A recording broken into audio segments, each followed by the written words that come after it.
आप सभी को नमस्कार। ये जो कुंडली आप देख रहे हैं, ये भारतवर्ष की कुंडली है और मैं इसलिए बता रहा हूँ कि ये जो सितंबर का माह है, इस माह में जो चंद्रमा की महादशा जो चल रही थी, 2014 से लगी थी 10 साल की, 2015 से 10 साल की महादशा लगी थी चंद्रमा की, वो ख़त्म होने जा रही है 11 सितंबर 2025 को। तो 11 सितंबर 2025 से जो है वो मंगल की महादशा लगेगी और मंगल जो है वो ये दूसरे भाव में बैठा हुआ है भारत की कुंडली में। और मंगल जिस नक्षत्र में बैठा है उसका नक्षत्र स्वामी राहु है। राहु के नक्षत्र में मंगल बैठा हुआ है। तो ये कैसा है कि जब मंगल राहु के नक्षत्र में है तो मंगल की जो क्वालिटी है वो और तीखी हो जाती है, क्योंकि राहु का काम है किसी भी चीज़ को एम्पलीफाई कर देना, बढ़ा देना, उसको हवा देना, तेज कर देना। तो इसमें होगा क्या कि जो मंगल ये जो है ये न्याय व्यवस्था और कानून व्यवस्था का प्रतीक माना जाता है। इसमें आर्मी है, पुलिस है, डॉक्टर्स है और राहु जो है उसमें वकील है ना, न्यायाधीश, ये सब आ जाते हैं। और इंजीनियर्स, एजुकेटेड क्लास भी इसमें आता है। तो इस तरह से ये मंगल जो है इसमें सर्जन आ जाते हैं, सब आ जाते हैं। और इसलिए जो है मंगल से राहु डरता है, क्योंकि मंगल जो है ये काफ़ी स्ट्रांग है, ये सेनापति है। तो क्या है, ये भारत के लिए एक बहुत अच्छी बात है कि राहु पहले भाव में बैठा हुआ है और मंगल जो है दूसरे भाव में बैठा है। दूसरा भाव जो है ये पैसे का भाव है ना। ये दूसरा भाव पैसे का भाव है, वाणी का भाव है। तो यहाँ पर क्या होगा कि लोगों की जो, और पहला भाव जो है वो भारत की कुंडली में है, खुद का है, व्यक्तित्व का है। तो भारत का व्यक्तित्व जो है वो अब क्या होगा कि जो माया चल रही थी, एक झूठ का एकदम सब तरफ हवा में झूठ फैला हुआ था, वो धीरे धीरे धीरे जो है सिमटने लगेगा और झूठ जो है वो एक्सपोज होने लगेगा।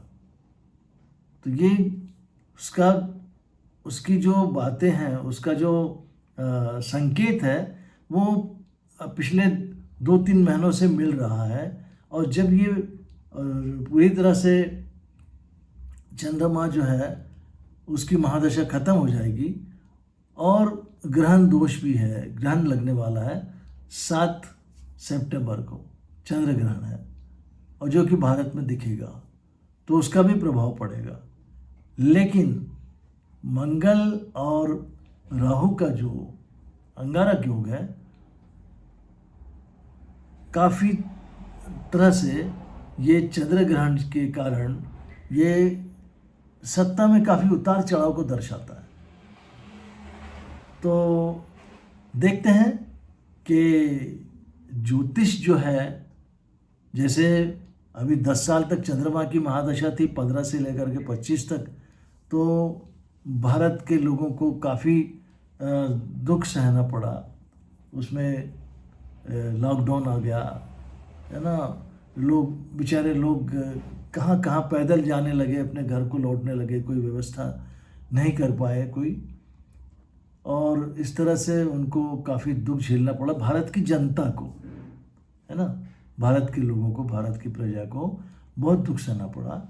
और उसमें कई जो कोविड आ गया, कई लोग मर गए, कई लोगों के रिश्तेदार गुजर गए, यानी एक दुख का सिलसिला चलता रहा, कोई आनंद का ऐसा वातावरण नहीं था। ये तो बताया ना मैंने कि झूठ का माहौल फैला हुआ है, उसमें उनके बड़े बड़े गुरु महागुरु लगे हैं झूठ के लिए।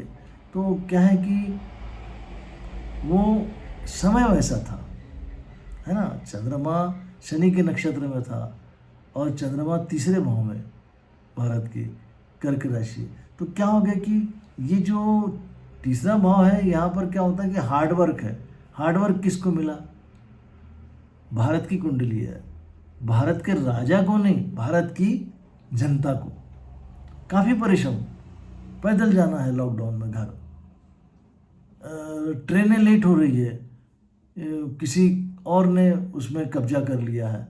तो इस तरह से क्या है, लोगों को असुविधा, लोगों को कहीं कुछ हो गया, नौकरियां चले गई, है ना। नोटबंदी में लोगों को जिस समय ज़रूरत थी उस समय कुछ उनका काम नहीं बन पाया बहुत से लोगों का। तो कैसा कि भारत की जनता के लिए समय बहुत ख़राब था। लेकिन प्रसार प्रचार माध्यम से तो बताया गया कि बहुत अच्छा चल रहा है, लेकिन वास्तव में नहीं था। ये तो जो भोगते हैं वही जानते हैं। और क्या है, ये चंद्रमा की महादशा और शनि के नक्षत्र में चंद्रमा होने के कारण ये विष योग था, तो ये लोगों को बहुत सहना पड़ा। अब ये जो है अंगारक योग जाएगा, इसमें जो है उसका जो है मंगल न्याय करेगा, न्याय करेगा यानी आवाज़ उठेगी। तो इस तरह से क्या है कि जनता को जो है एक ताकत मिलेगी, एक हिम्मत मिलेगी। और ये 11 सितंबर 2025 से मंगल जो है उसकी महादशा लगने वाली है, और मंगल राहु के नक्षत्र में है। ये अंगारक योग रहेगा। इस कारण से काफ़ी चीज़ें एक संघर्ष को दर्शाता है, क्योंकि मंगल सेनापति है। ये संघर्ष को दर्शाता है। ये राजा नहीं है, ये सेनापति है। ये फौज को जो है, ये लीडर को जो लीड करता है सामने, वो मंगल है। तो देखते हैं कि अभी तो जैसे ज्योतिष के अनुसार चंद्रमा की महादशा में जनता को बहुत दुख झेलने पड़े। तो देखते हैं कितना सत्य होता है ज्योतिष, जिसके अनुसार कि मंगल की महादशा आती है तो जनता के पक्ष में किस तरह की बातें आती है। और भारत देश मेरा जो है वो मंगल जो है धन भाव में बैठा हुआ है, पड़ोसी के भाव में बैठा हुआ है, रिश्ते नातों के भाव में बैठा हुआ है ना। तो खाने पीने के भाव में बैठा है। तो मैं समझ रहा हूँ कि शायद ज्योतिष के अनुसार ये समय अच्छा हो सकता है। लेकिन देखना है कि ज्योतिष में कितनी ताकत है। जब दुख तो भोगना पड़ा तो वो भी ज्योतिष का कारण था, वो ग्रह के कारण ही हुआ था कि चंद्रमा का और शनि का योग होने से विष योग बना। तो मैं समझ रहा हूँ कि ये मंगल और राहु की जो अंगारक योग की होती है इसमें, और मंगल जो है ये दूसरे भाव का है, चंद्रमा तीसरे भाव का था। तो बेफजूल की एनर्जी वेस्ट हुई है लोगों की, है ना। वो उसमें कोई सच कुछ भी नहीं था, क्योंकि वो तीसरे भाव में का चंद्रमा। अब ये देखना है कि ये दूसरे भाव का मंगल है जो कि और पहले भाव का उच्च का राहु है। तो इसमें देखना है कि ये ज्योतिष के अनुसार कौन जीतता है। जो शक्तिशाली लोग हैं, जिनके पास में पावर है, जो सारे चीज़ों को जिन्होंने नियंत्रण कर रखा है, उन पर इसका क्या प्रभाव पड़ता है। ठीक है, मैं आपके लिए ये सब छोड़ जाता हूँ, देखिए क्या होता है। आगे किसी और विषय पर बात करेंगे, तब तक के लिए आज्ञा चाहता हूँ। नमस्कार।